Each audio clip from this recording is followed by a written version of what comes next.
everyone, so in this particular video we are going to understand about the female reproductive system. तो बच्चों देखो, female reproductive system आपने कई बार सुना है, पर कहीं ना कहीं थोड़ी बहुत कंफ्यूजन हो जाती है, और सच कहूँ तो काफ़ी ज़्यादा इंपॉर्टेंट पार्ट भी है, और इससे कई बार क्वेश्चंस भी आए हुए आपके नीट के एग्जाम में। तो चलो, मैं वर्षा मैम आपको आज बताने वाली हूँ इस पर्टिकुलर वीडियो में about the female reproductive system. तो अगर हम फीमेल रिप्रोडक्टिव सिस्टम की बात कर रहे हैं तो एनसीईआरटी को कैसे मिस कर सकते हैं बच्चों? सो this is the proper diagram which is given in your NCERT. So first of all you need to understand this particular diagram. Yes, इस diagram को समझने में काफी प्रॉब्लम आ जाती है बच्चों को, उनको समझ नहीं आता कि भाई कैसे एग्जैक्टली कैसे जो है ये चीजें हैं। ओके तो ये कुछ ना इस तरीके से, जैसे अगर मैं इस तरीके से खड़ी हूं तो इस तरीके से बच्चे ये लैटरली व्यू है, मतलब साइड से किस तरीके से फीमेल रिप्रोडक्टिव सिस्टम दिखने वाला है, तो इसी का डायग्राम है। अब चलो जल्दी से जरा हम इसको समझते हैं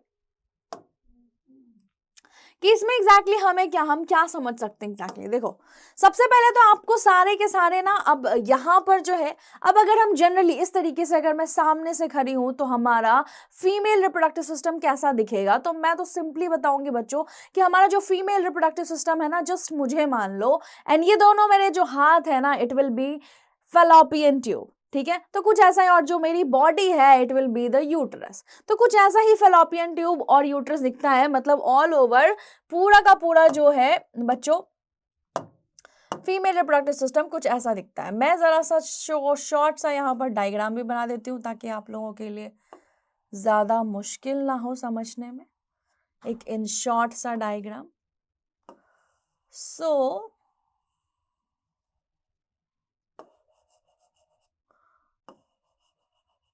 सो this is your fallopian tube, और यहाँ पे ओवरीज रहती हैं।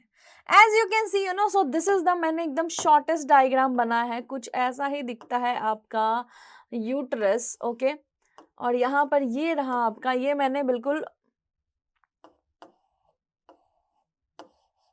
मतलब बिल्कुल रफ डायग्राम जो है फैलोपियन फीमेल रिप्रोडक्टिव सिस्टम का वो बनाया है कि सामने से ये कैसा दिखेगा। तो ये जो मैंने इस तरीके से मुड़े हुए दो हाथ टाइप के स्ट्रक्चर दिखाए, कुछ ऐसे ही बच्चे फैलोपियन ट्यूब भी होते हैं आपके फीमेल रिप्रोडक्टिव सिस्टम में। ओके अब अगर मैं बात करूं तो यहाँ पर जो मेरी बॉडी है वो है, उनको यूट्रस कहेंगे, ठीक है। तो यूट्रस जो है मेन पार्ट होता है फीमेल रिप्रोडक्टिव सिस्टम का, और उसको वुम्ब भी कहा जाता है। रीजन इज क्योंकि वहीं पर तो जो बेबी है, फीटस है, उसकी डेवलपमेंट होती है, तो इसलिए उसको मदर्स का वुम्ब भी कहा जाता है। एंड यूट्रस जो है वो काफी ज्यादा थिक स्ट्रक्चर होती है, काफी ज्यादा मस्कुलर स्ट्रक्चर होती है, जिसमें काफी ज्यादा क्या होती है, फ्लेक्सिबिलिटी होती है, ताकि जब मदर प्रेग्नेंट होती है तो वो धीरे धीरे जो यूट्रस का स्ट्रक्चर है वो उतना बड़ा ऐसे कैसे हो जाएगा। This is just a small structure, but during the pregnancy time period वो उसमें बहुत ज्यादा अच्छी खासी इलास्टिसिटी होती है, जिसकी वजह से उसमें एक बच्चा जो है 9 मंथ्स के ड्यूरेशन तक पूरी उसकी ग्रोथ एंड डेवलपमेंट सारी चीजें हो चुकी होती है। तो चलो बच्चों, पहले ना लैटरल व्यू पे हम फोकस करते हैं। तो अगर मैं पहले बात करूं यहाँ पर लैटरल व्यू में, तो बच्चों यहाँ पर जो ये वाला पार्ट है, this part, can you see this, इस तरीके से राउंड सा पार्ट है, और ये काफी मस्कुलर स्ट्रक्चर है बच्चों, एंड इसी को यहाँ पर क्या कहा गया है, so this muscular structure is the uterus. This muscular structure is the uterus, जो सामने से बेटा कुछ इस तरीके का दिखेगा, सामने से कुछ इस तरीके का दिखेगा, पर laterally it will be visible like this. अब मैंने आपको बताया है कि यहाँ यूट्रस से ही निकल कर ना 2 फैलोपियन ट्यूब निकलते हैं। फैलोपियन ट्यूब हमेशा पेयर में प्रेजेंट होता है, पर क्योंकि बच्चे इस डायग्राम में हम लैटरल व्यू देख रहे हैं तो only 1 fallopian tube can be seen, ठीक है। वो इधर से तो एक ही फैलोपियन ट्यूब दिखेगा ना बच्चे, जब मैं इधर मुड़ूंगी तो दूसरा फैलोपियन ट्यूब दिखेगा, राइट। तो लैटरली जो है ओनली 1 फैलोपियन ट्यूब। तो आपको याद रखना, ये जो मिडिल में इस तरीके का यू लाइक स्ट्रक्चर है, यू लाइक स्ट्रक्चर, यू से uterus and U like structure ही जो है इसका है यूट्रस का, और आप पता लगा सकते हैं कि लैटरली एक यू जैसा स्ट्रक्चर बनता है बच्चों, तो आपको समझ आ जाएगा। क्योंकि देखो प्रॉब्लम क्या होती है ना, नीट के एग्जाम में जो एनटीए वाले हैं वो आपको ब्लैक एंड व्हाइट बच्चों जो है डायग्राम देंगे, ठीक है, और यहाँ पर होता है कलरफुल, एकदम खूबसूरत सा, आपको क्लियरली विजिबल होता है, समझ आ जाता है। पर वहां पर अपने को ना ऐसा लगता है कि हम थोड़े से अंधे हो गए, कलर तो चली गई है दुनिया से, है ना, बट वहां पर बेटा आपको इसलिए मैं बता रही हूँ कि ये जो यू जैसा स्ट्रक्चर है, कैन यू सी, ये जो यू जैसा स्ट्रक्चर है, ऐसा स्ट्रक्चर जहां भी देखिए आप समझना उसको ही यूट्रस कह रहे हैं, ठीक है। अगर आपने एक स्ट्रक्चर क्लियरली समझ लिया तो उसके बाद उसके सराउंडिंग में क्या क्या है आपको सारी चीजें क्लियर पता चल जाएंगी। अब क्योंकि just because we are just because हम लोग जो है उल्टा मतलब सिर्फ लैटरल व्यू देख रहे हैं, साइड वाला व्यू, तो ऑब्वियसली सिर्फ एक ही फेलोपियन ट्यूब दिखेगा, right, only one fallopian tube can be seen. अब अगर हम नेक्स्ट जो इसमें डायग्राम दिया हुआ है उसमें मैं क्या बात कर सकती हूँ, ये जो यूट्रस है ना बच्चे, ये लाई करता है यूरिनरी ब्लैडर के ऊपर। किसके ऊपर बच्चे, ये यूट्रस जो है यूरिनरी ब्लैडर के ऊपर लाई करता है। अब इससे ना एक बहुत ही इंटरेस्टिंग सा फैक्ट है जो कि आपको पता लगेगा तो मजा आने वाला है, क्योंकि मुझे बहुत मजा आया था when I got to know about this. होता क्या है बच्चे कि जो प्रेग्नेंट वुमेन है ना उसको कई बार ना यूरिनेशन की अर्ज बहुत ज्यादा होती है, and what's the reason behind it, now as you can see the uterus lies just above the urinary bladder, okay, and you know the function of bladder is to store urine, right? bladder का function बच्चे क्या होता है, store करता है ना urine को, है ना, so it store urine।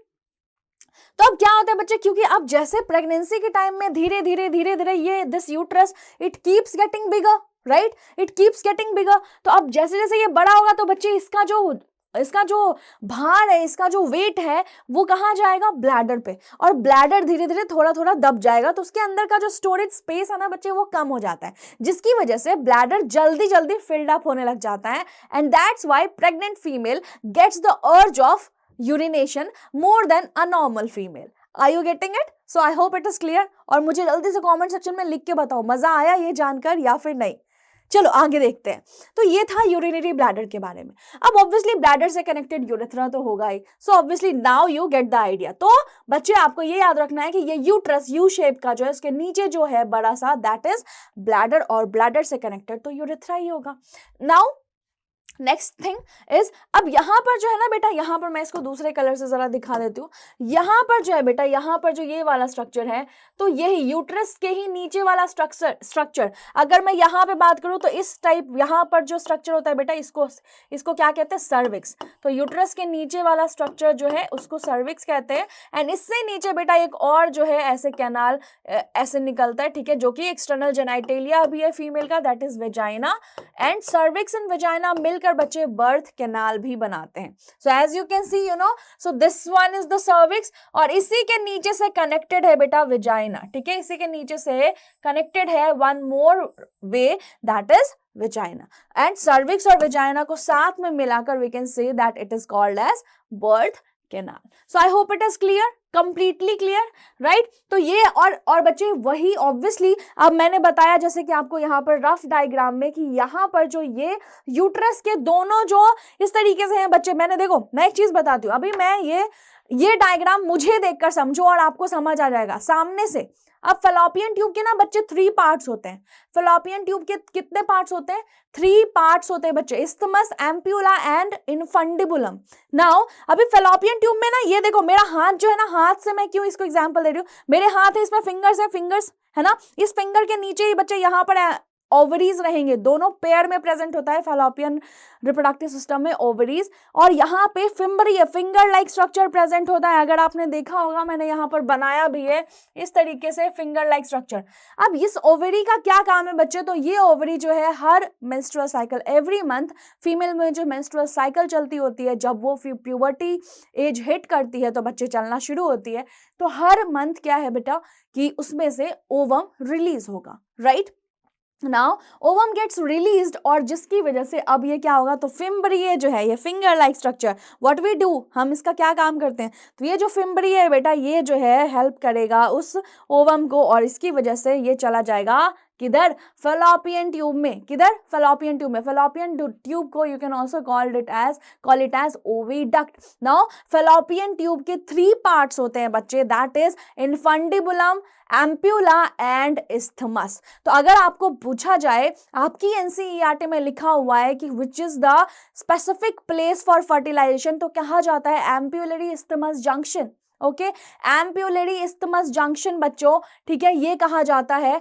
पर अगर मैं एकदम मतलब एकदम परफेक्टली देखूं तो वो एम्प्यूला ही है। एम्प्यूला जो है थोड़ा सा बर्स्ड पार्ट। अब मैं अगर आपको बोलूं कि ये कैसे याद रखोगे, ये कैसे याद रखोगे, तो मैं अभी बताती हूँ। अब देखो बच्चों, अगर आपको ये लगा कि कैसे याद कर सकते हो आप, तो मैं बता रही हूँ आपको कि बच्चे देखो, ये था मेरा इस तरीके से, मेरे हाथों को मान लो फेलोपियन ट्यूब, और ये जो फिंगर लाइक स्ट्रक्चर है इसको मैंने कहा फिम्ब्रिये। अब ये फिम्ब्रिये से कनेक्टेड, जो फिंगर लाइक से कनेक्टेड जो बिल्कुल क्लोजेस्ट एरिया है बच्चे, इसको हम इनफंडिबुलम कहेंगे। तो फेलोपियन ट्यूब का बच्चे जो बिल्कुल क्लोजेस्ट एरिया है, फेलोपियन ट्यूब का जो बच्चे बिल्कुल क्लोजेस्ट एरिया है, this will be called as infundibulum. क्या कहेंगे इसको? इनफंडिबुलम, ठीक है। एंड आफ्टर दैट यहां पर एक बल्ज्ड, थोड़ा सा बल्ज्ड स्ट्रक्चर है। जैसे कि अगर आप देखो ये वाला स्ट्रक्चर, जो हमारा ये वाला स्ट्रक्चर है, अगर इसको देखो तो ये थोड़ा ज्यादा है ना, थोड़ा वाइडर है ना, तो बेटा एम्प्यूला भी कुछ ऐसा ही वाइडर सा स्ट्रक्चर होता है। तो ये वाला जो स्ट्रक्चर है इसी को एम्प्यूला कहते हैं।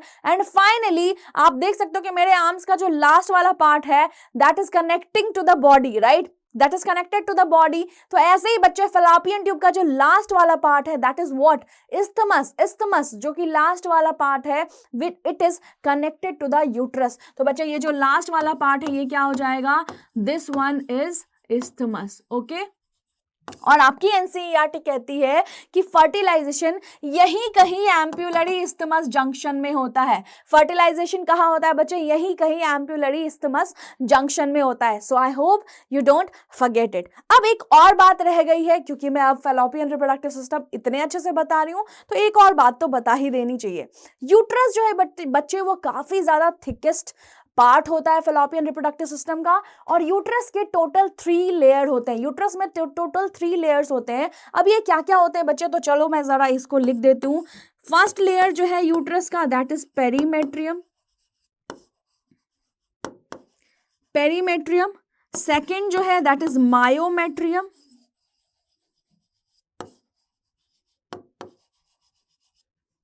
And third one is endometrium.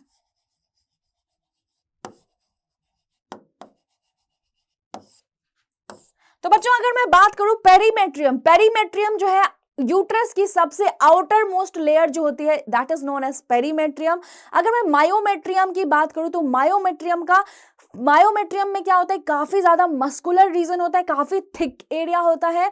अब उसमें बहुत सारे मसल्स होते हैं। तो अगर मैं बताऊं बेटा पेरीमेट्रियम की फंक्शनिंग, जो कि आउटर कवरिंग है, तो ऑब्वियसली इसका काम क्या होगा? प्रोटेक्शन का होगा बच्चे। आउटर कवरिंग मतलब ऑलवेज प्रोटेक्शन। मायोमेट्रियम बच्चे, यहां पर बहुत सारे मसल्स मौजूद है, जैसा कि मैंने आपको कहा। तो yes, it is known for its muscular contractions. और आपको पता है कि मायोमेट्रियम में बहुत विगरस कॉन्ट्रैक्शंस होता है during the time of delivery. So myometrium बहुत ही ज्यादा इंपॉर्टेंट रोल प्ले करता है। अब अगर मैं एंडोमेट्रियम की बात करूं तो बच्चे, अगर नॉर्मली मेंस्ट्रुअल साइकिल चल रहा है, जहां पर कोई फर्टिलाइजेशन, कोई प्रेगनेंसी नहीं है, तो एवरी मंथ मेंस्ट्रुअल साइकिल की जो ब्लीडिंग फेज होती है, उसमें ये ही एंडोमेट्रियम रप्चर होता है, जिसकी वजह से ब्लीडिंग होती है 3 to 4 डेज तक। ठीक है, 4 से ज्यादा भी हो सकता है, 4 to 5 डेज, चलो समझ लो। ठीक है, अब in case of pregnancy this endometrium only, ये जो है थिकर होता है, थोड़ा और अच्छे से, मतलब इसमें बेडिंग टाइप से बन जाती है, so that implantation can occur. तो इस एंडोमेट्रियम का स्टे करना बहुत जरूरी है during the time of pregnancy. अगर ये नहीं स्टे करा, मतलब मेंस्ट्रुअल साइकिल चला है and bleeding phase will occur. तो आपको ये याद रखना है कि during normal menstrual cycle, in every bleeding phase, this endometrium only ruptures, and इसमें से जो ब्लड वेसल्स हैं वो भी रप्चर होते हैं, जिसकी वजह से ब्लीडिंग होती है। सो आई होप कि आपको ये फीमेल रिप्रोडक्टिव सिस्टम समझने में कोई भी तकलीफ नहीं हुई होगी, एंड आई होप कि आपको ये लैटरल व्यू जो है, इसको भी अब आप कभी भी नहीं भूलोगे, राइट। एंड बच्चों, अगर समझ आ गई है ये चीज, तो मुझे आप दूसरा टॉपिक भी बता सकते हो on which you want to get another video, like in this shortest form. तो बच्चों आज फीमेल रिप्रोडक्टिव सिस्टम हमने समझ लिया, राइट? एंड ऐसे ही कमेंट करो एंड बताओ मुझे कि कौन सी वीडियो नेक्स्ट चाहिए आपको। Share this with all of your friends and all the best to all the future doctors. Thank you everyone.